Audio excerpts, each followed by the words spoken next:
కాశిరెడ్డి నాయన జ్యోతి క్షేత్రానికి ఇవాళ మరి పెద్దలు శాసనసభ్యులు సుధమ్మ గారు, అదేవిధంగా పెద్దలు గోవిందరెడ్డి గారు, సీనియర్ నాయకులు రఘురామరెడ్డి గారు అందరం సందర్శించడం జరిగింది.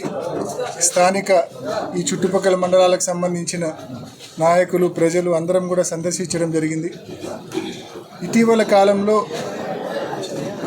జ్యోతి క్షేత్రంలో జరిగిన పరిణామాలు చాలా బాధాకరము. ఎంతోమంది ఈ ప్రాంతానికి సంబంధించిన ఎంతోమంది మనోభావాలు, సెంటిమెంట్స్ దెబ్బతిన్న పరిస్థితి. మరి ఈ సందర్భంగా ఎంతో చరిత్ర కలిగినటువంటి ఈ జ్యోతి క్షేత్రానికి ఈ సందర్భంగా మేము ప్రభుత్వాన్ని ఒకటే మనవి చేస్తూ ఉన్నాం.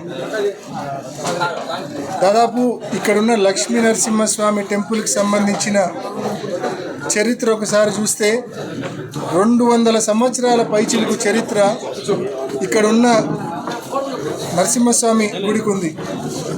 దాదాపు 1895లో అప్పుడు ఇష్యూ చేసిన గజెట్ నోటిఫికేషన్లోనే ఈ అటవీ ప్రాంతంలో నరసింహస్వామికి సంబంధించిన గుడి దాదాపు 0.5 హెక్టార్స్ ఉందని చెప్పి ఎప్పుడో 1895లోనే నోటిఫై అయిన పరిస్థితి.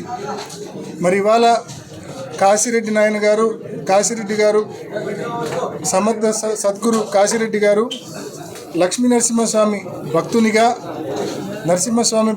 ఇక్కడ ఎన్నో సేవలు చేసి ఇక్కడ జీవ సమాధైన పరిస్థితి. ఆయనకు సంబంధించిన ఆశ్రమం, కాశిరెడ్డి నాయన ఆశ్రమం మరి నిర్మాణం ఇప్పటికి కూడా ఇంకా పూర్తి కాని పరిస్థితి.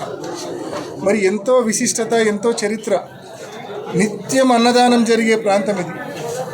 ఈ ఆశ్రమంలో, ఈ గుడి పక్కన నిత్యం అన్నదానం జరుగుతుంది. ప్రతిరోజు ప్రతి పూట అన్నదానం జరుగుతుంది. ప్రతిరోజు వేల మంది వస్తారు. పండగలప్పుడైతే విపరీతమైన జనం వస్తారు. ఇంత విశిష్టత, ఇంత ప్రాధాన్యత కలిగిన ప్రాంతం ఇది జ్యోతి క్షేత్రం. ఇటువంటి ప్రాంతానికి సంబంధించి న్యాయం చేయమని చెప్పి ప్రభుత్వాన్ని మనవి చేస్తూ ఉన్నాం. ముఖ్యంగా గతంలో జగన్మోహన్ రెడ్డి గారు ముఖ్యమంత్రిగా ఉన్నప్పుడు ఈ ప్రాంతానికి సంబంధించి, జ్యోతి క్షేత్రానికి సంబంధించి దాదాపు ఇక్కడికి రావడానికి రోడ్ ఏదైతే ఉందో ఒక 3.26 హెక్టార్స్ రోడ్డు, ఆ రోడ్డు అయితేనేమి, జ్యోతి క్షేత్రంలో జరిగిన నిర్మాణాలు దాదాపు 9.72 హెక్టార్స్, మొత్తం కలిపి 12.98 హెక్టార్స్. ఇదంతా కూడా అటవీ శాఖ నుంచి డైవర్ట్ చేసి ఈ గుడికి, యాజమాన్యానికి అందించండి. దానికి ప్రతిఫలంగా యాజమాన్యం మీరు ఏం పెనాల్టీస్ వేసినా, అఫారెస్టేషన్కి సంబంధించి మీరు 2 3 భూమి అడిగినా ఇవ్వడానికి సిద్ధంగా ఉంది.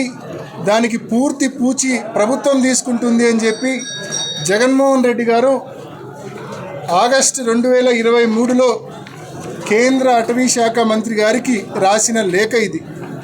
ఎంతో స్పష్టంగా 12.98 హెక్టార్స్ భూమిని అటవీ శాఖ నుంచి మరి ఈ యాజమాన్యానికి, జ్యోతి క్షేత్రానికి సంబంధించి కాశిరెడ్డి నాయన ఆశ్రమానికి సంబంధించిన యాజమాన్యానికి అందించమని చెప్పి అప్పటి ముఖ్యమంత్రి జగన్మోహన్ రెడ్డి గారు స్పష్టంగా కేంద్ర ప్రభుత్వానికి రాసిన లేఖ ఇది.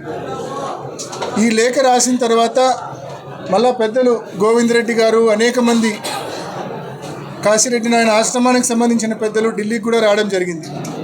ఆ తర్వాత నాతో పాటు అప్పట్లో వైఎస్ఆర్ కాంగ్రెస్ పార్టీ ఎంపీగా ఉన్న విజయసాయిరెడ్డి గారు ఇద్దరం కూడా కేంద్ర అటవీ శాఖ మంత్రి గారిని కలిసి విన్నవించి జగన్మోహన్ రెడ్డి గారు రాసిన లేఖను అప్రూవ్ చేయమని చెప్పి మనవి చేయడం జరిగింది. మరి ఇది దీనికి సంబంధించిన చరిత్ర.